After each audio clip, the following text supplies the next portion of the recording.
대통령 시절 선포했던 국민교육헌장 비석이 지역 공공시설 곳곳에 남아 있습니다. 유신의 잔재라며 없애자는 지적부터 산업화의 산물로 종속시켜야 한다는 의견이 팽팽히 맞서고 있습니다. 지난 8일 섬의 날 지정을 계기로 세계 섬 박람회 개최에 관심이 많습니다. 여수시가 2026년 개최를 목표로 기본계획 용역에 들어갔지만 박람회 유치까지는 넘어야 할 산이 많습니다. 고 김대중 전 대통령이 서거한 지도 10년이 지났습니다. 정치인으로서 지도자로서 한평생 신념을 지켰던 김대중 전 대통령은 여전히 한국 민주주의에 큰 별로 남았습니다. 민주평화당이 창당 1년 반 만에 분당됐습니다. 민주평화당 소속 10명이 집단 탈당했는데 그 의미와 앞으로의 전망을 취재했습니다. 시청자 여러분 안녕하십니까? 월요일 밤 여수 MBC 뉴스데스크입니다. 박정희 정권 당시 국민의 정신적인 기반을 확고히 하기 위해서라면서 이유불문하고 암송을 강요했던 국민교육헌장 기억하십니까? 민주화 이후 사라진 듯했던 이 문구가 여수 자산공원을 비롯한 전국 각지에 여전히 비문의 형태로 남아있어 논란이 일고 있습니다.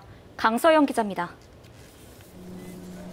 여수 해상 케이블카 탑승장과 연결된 자산공원. 관광객들이 오가는 공원 한켠에 비석이 서 있습니다. 자세히 들여다보니 1970년 세워진 이 비석은 국민교육헌장의 내용을 담고 있습니다. 국민교육헌장은 1968년 국가의식 등 국민정신의 기반을 다지기 위해 박정희 전 대통령이 선포했습니다.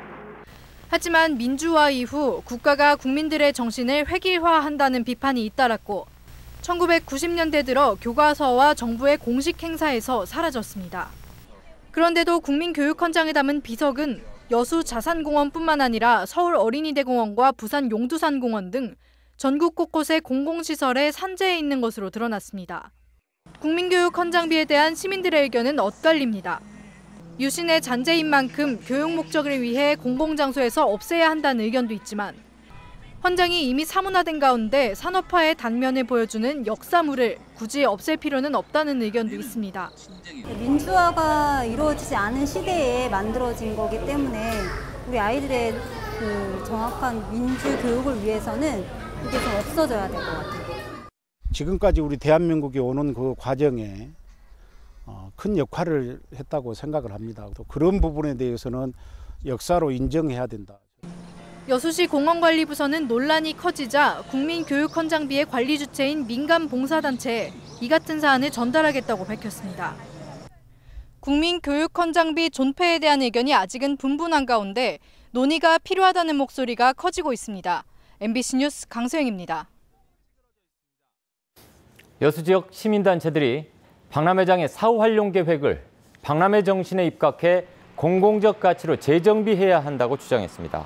세계박람회장 민간 매각 반대 범주인은 오늘 그동안 활동 상황에 대한 최종 입장문 형식의 성명을 내고 지역사회와 합의 없는 민간 매각은 하지 않겠다는 해수부와 재단의 입장을 환영한다며 이같이 밝혔습니다.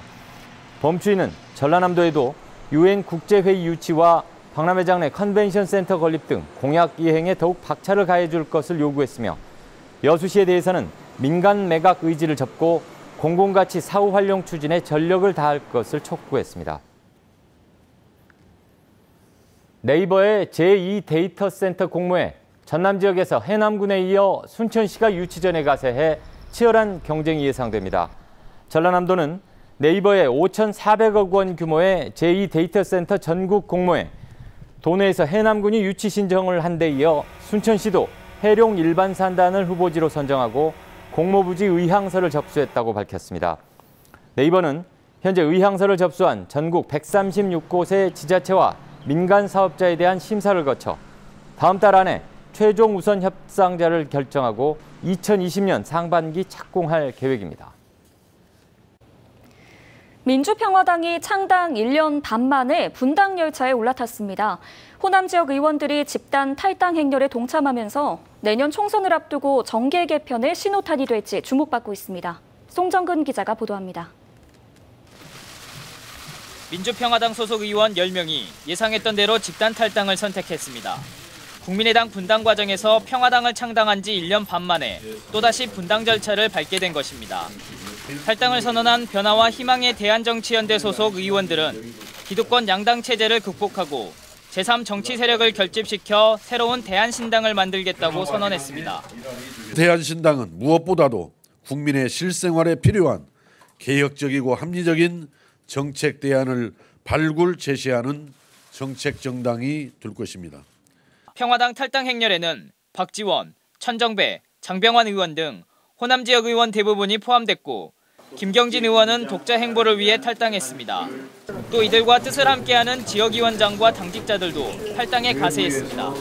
반면 평당원 협의회는 탈당 의원들이 패거리 정치를 자행하고 있다며 흔들림 없이 평화당 깃발을 지키겠다는 호소문을 냈습니다.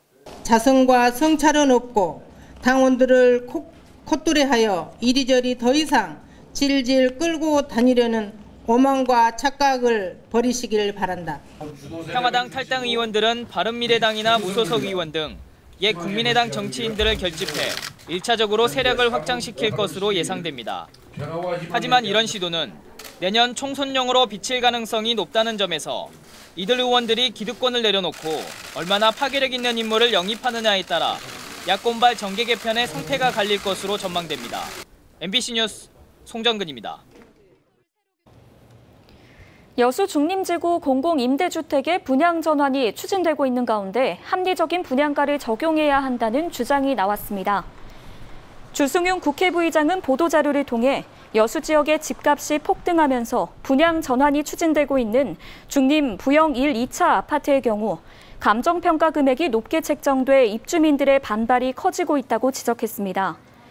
주 부의장은 이어 분양 전환 가격을 산정하면서 실제 건축비가 아닌 국토교통부의 표준 건축비를 적용하는 것은 폭리를 취하는 것이라며 사업자인 부영은 분양가를 낮춰 무주택 서민들을 보호해야 한다고 강조했습니다. 광양시가 관내 친수공간 조성을 위해 해당 지역의 생태 문화적 특수성을 적극 반영하기로 했습니다. 광양시는 오늘 광양 마린베이 중간보고회를 열고 효율적인 친수공간 구역을 설정하기 위해 역사 문화공간 창출 지역과 생태기능 강화 지역 등 대상지별 차별화가 필요하다며 이를 위해 주민과 전문가 의견을 지속적으로 반영하겠다고 밝혔습니다. 광양 마린베이는 시민들을 위한 휴양 여가 공간 조성 사업으로 광양항 동서측 일원 24만 제곱미터에서 추진되고 있습니다. 네, 올여름 가장 뜨거운 이슈 중에 하나가 바로 섬입니다. 올해 첫 국가기념일을 맞았고 지난주에는 목포에서 큰 행사도 열렸었죠. 네, 섬 박람회를 준비 중인 여수시로서는 좋은 기회가 됐겠는데요. 이런 기회에 준비 중인 계획 널리 알려야겠죠? 네, 여수시로서는 섬이 뜨면서 박람회도 같이 떴으면 좋겠는데요. 상황이 그리 녹록치만은 않는 것 같습니다. 자세한 내용 취재했습니다. 전국 40개 지자체가 참가했던 사상 첫 섬의 날 행사장. 여수시 전시관의 핵심 테마는 바로 섬 박람회였습니다. 대형 그래픽과 이벤트 등으로 박람회 개최 계획을 정부와 전남도 등에 명확히 제시하고 나선 겁니다. 여수시는 이미 기본계획 용역을 발주하고 행사 추진에 시동을 걸어놓은 상황. 최대 고비를 정부로부터 국제행사 승인을 받아내는 단계로 보고 있습니다. 2026년 개최를 목표로 늦어도 2022년까지는 기재부의 결심을 받아 정부 단위의 지원을 이끌어낸다는 계획입니다. 200억 정도는 총 사업비로 보고 이제 기재부가 확정을 할 때 지방기 국비 얼마 정도 투입을 해야겠다 이렇게 확정이 되거든요. 그때 최종 결정이 됩니다. 사업. 섬, 해양, 연안의 의미와 가치를 구현하면서 적어도 30개국의 참여와 200만 명 방문객을 달성한다는 게 시의 기본 구상이지만 백지 상태에서 그 가치를 구현하는 과정들이 녹록치 않아 보입니다. 광역단체와의 시각차도 여전히 살아있는 변수입니다. 전라남도는 현재 2028년 BIE 공인 섬문화 엑스포 개최를 겨냥해 기본계획 수립 용역비 10억 원을 정부에 요청해 놓은 상황. 여수시는 지역의 역량이 분산되지 않을까 우려하고 있지만 전라남도는 이미 타당성 검토를 마치고 섬을 주제로 큰 그림을 그려가는 분위기입니다. 출범과 동시에 전담 정규 조직이 구성될 정도로 민선 7기 핵심 공약이자 여수시정 최우선 과제인 섬 박람회. 국가가 지원하되 여수시가 중심이 되는 당초 구상대로 본 궤도에 오를 수 있을지 주목됩니다. MBC 뉴스 박광수입니다. 고 김대중 전 대통령이 우리 곁을 떠난 지 어느덧 10년이 됐습니다.